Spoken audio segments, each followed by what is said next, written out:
Hi, I'm Denise, and welcome to Math for All, where everyone can learn more about math.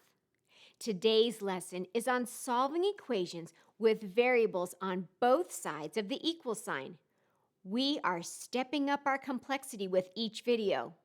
Before we get started, make sure you are super comfy with solving one- and two-step equations, as well as adding like terms. Review those skills if needed through my previous videos. Otherwise, this can get confusing. Also, go to MathforAll.net and print out my fill-in-the-blank notes that follow this video, so you'll have the lesson at your fingertips when you need it later on. If you're ready, let's solve equations that look like this. 5a minus 6 equals 3a plus 12. Do you notice the a's on either side? That's what we're going to learn to deal with in this video. I'll go through the steps as we solve this example problem. Notice that if I could get rid of the 5a or the 3a, it would make it a two-step algebra problem. Now, I can't just erase them as much as I would like to, because that would change the equation. So we're going to learn how to move one to the other side legally. I'll list our steps here. 1. Decide which term with a variable you would like to move to the other side of the equation, and then do it. We can move variables back and forth across the equal sign by adding and subtracting them. The best choice is where we don't create negative coefficients because it keeps things slightly simpler. Remember that coefficients are the numbers in front of the letters, the 5 and the 3 in our example. Looking at what we have, I'm going to move the 3a to the other side. Very important, don't just move 3, but 3a. It's getting added to this side, so I'm going to subtract it from both sides to move it over. Let's write minus 3a on both sides, but only once on either side of the equal sign, and be sure it's under its like term buddy. 5a minus 3a and 3a minus 3a. Subtracting these like terms, I have 2a on this side, slash the 3a minus 3a because that equals 0. We have successfully moved the 3a over, resulting in our new equation of 2a minus 6 equals 12, which is a two-step equation that we already know how to do. Step 2 is to solve your two-step equation. The 2 and negative 6 are annoying the a. We'll deal with the negative 6 first by adding 6 to both sides like this. Slash negative 6 plus 6. 12 plus 6 equals 18, and we're left with 2a equals 18. Take care of that 2 by dividing both sides by 2 like this. Slash 18 divided by 2 equals 9 for an answer of a equals 9. Awesome. That went great, but now I want to show you another way we could have solved this. I'll clear the board of the words, keep the work and solution, and bring up that 5a minus 6 equals 3a plus 12 again, and work it out next to the other one. Remember, in the first step, I said that we move one of the variables over to the other side, and that there was a best choice in doing that. The best choice is where we don't create a negative number. I'm going to pretend that I don't know how to do that, and I will move the 5a over instead of the 3a. I want to show you that either variable you choose to move will work, so you don't have to stress about making that best choice. But with practice, it will become easier.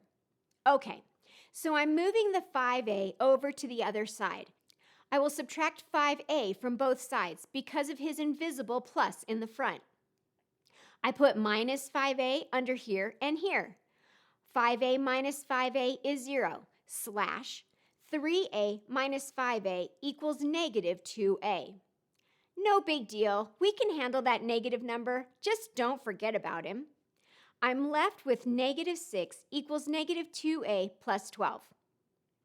For this two-step equation, I'm going to subtract 12 from both sides like this, minus 12 minus 12.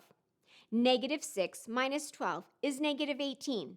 Slash 12 minus 12, bring down negative 18 equals negative 2a. Divide by negative 2 this time. Since negative 2 is getting multiplied to the a, line negative 2, line negative 2. Negative 18 divided by negative 2 equals positive 9. For an answer of 9 equals a, the same answer that we got before. So the non-best choice worked, but in my opinion, there's more room for error with all those negative signs, so let's see if we can avoid that. Before we move on and practice this some more, I want to be honest with you and let you know that I've had some students really struggle with this concept where we're adding and subtracting the variables on both sides. They were so used to dividing to get the letters by themselves, it was hard for them to switch their brain to do this. All we're doing is adding like terms, but because they're on different sides of the equal sign, we need to do the opposite to move them over. And be sure to only combine them with the like terms. I hope you can see how this first step is different than dividing to get that 1 in front of the letter. These next examples will help. First step, negative 7x minus 30 equals negative 3x plus 2. Let's decide which variable to move, the negative 7x or the negative 3x. Because they both have negative signs in front, I will do the opposite to move them over, meaning I will add. If I add 7x to both sides, I see I will get a positive coefficient when I combine it with the negative 3x, so that's what I'm going to do. Add 7x here and here, slash negative 7x plus 7x. He's taking a trip to the other side. Negative 3x plus 7x is 4x. Drop down the negative 30 equals plus 2. We keep going to get that x by itself. Take care of the 2. It's getting added, so we subtract it from both sides. Minus 2 minus 2. Negative 30 minus 2 is negative 32 here, slash negative 32 equals 4x. We have a one-step equation. Divide both sides by 4. Negative 32 divided by 4 is negative 8. For an answer of negative 8 equals x. Great job. It felt pretty quick, like it's starting to come together. The next one includes lovely decimals. I must show you how to do these because you may see them on a worksheet or something. So let's do hard things together so that you'll be fine on your own. Here it is. 1.04y minus 17 equals 3.7y minus 6.36. Phew, I feel like we've stepped it up another notch. Taking a look at the y's, I have the 1.04 and 3.7 in front of them. To move them to the other side, since they're positive, I know that I'm going to need to subtract. I'll choose the smaller number to subtract so that the result will be positive. The 1.04y is taking a trip to the other side. Subtract 1.04y from here and here, lining it up with its 3.7y buddy. 3.7y minus 1.04y equals 2.66y. We could line up decimals or use a calculator to get this answer. Now, we drop down negative 17 equals 2.66y minus 6.36. Next, we go after what's annoying the y. There's two things annoying it, the 2.66 and the negative 6.36. I'll start farther away from the y and get rid of the negative 6.36 by adding 6.36 to both sides. Negative 17 plus 6.36. You should know that the answer will be negative because a negative 17 overpowers the 6.36. 17 minus 6.36. Stack them, line up the decimals, add zeros, go borrowing, 10.64, and we remember it's negative. I'm at negative 10.64 equals 2.66y. I better write that down. Divide both sides by 2.66 to get 1y by itself. Negative 10.64 divided by 2.66. I'm going to use a calculator for this one, and the answer is negative 4. So y equals -4. I don't know about you, but I definitely could not have looked at this problem from the beginning and predicted that y would wind up equaling -4. This last one includes fractions. It looks terrible, but we refuse to give up. 4/5 d minus 7/10 equals -7/15 d plus 2.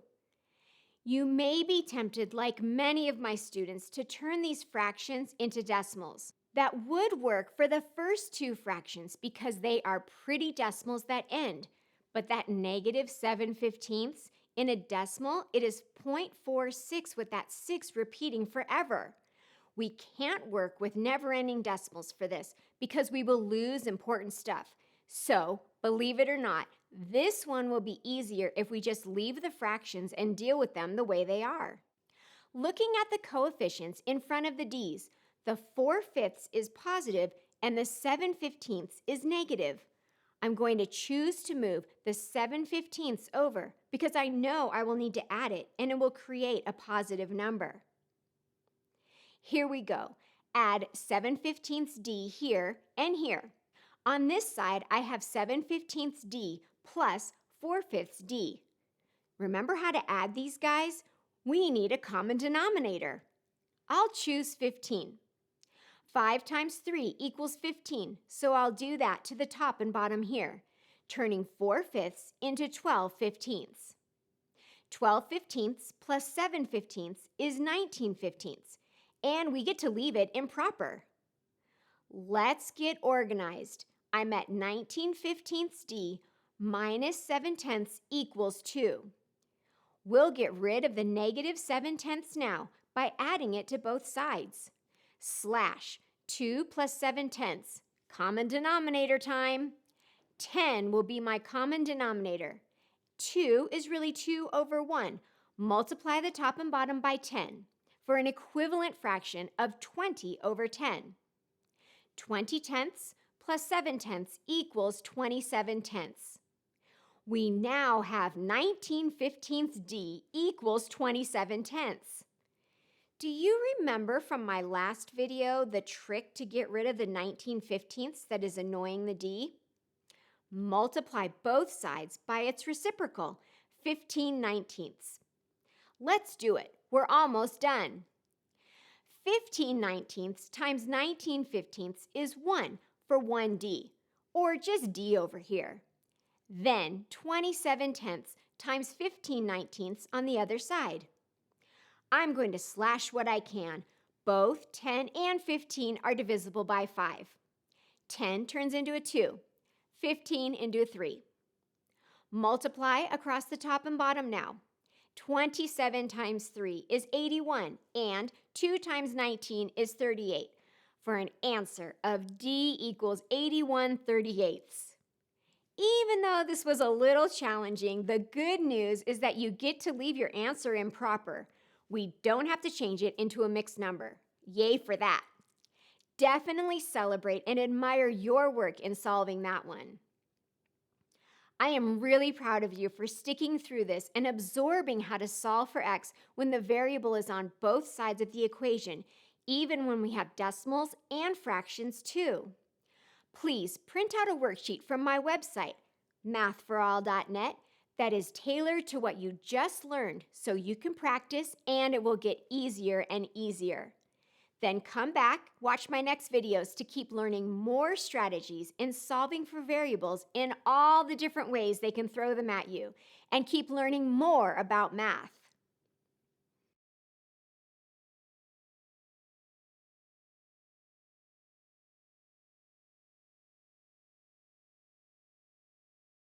Can you go lay down? I need you to go lay down. Okay, go lay down. Shh. Yeah, can you go settle? You're so sweet. Good girl. Right there? We have 2 puppy bloopers this session already. Okay, go lay down. Lay down. Shh. That's my good girl. Okay. Ready? Yeah.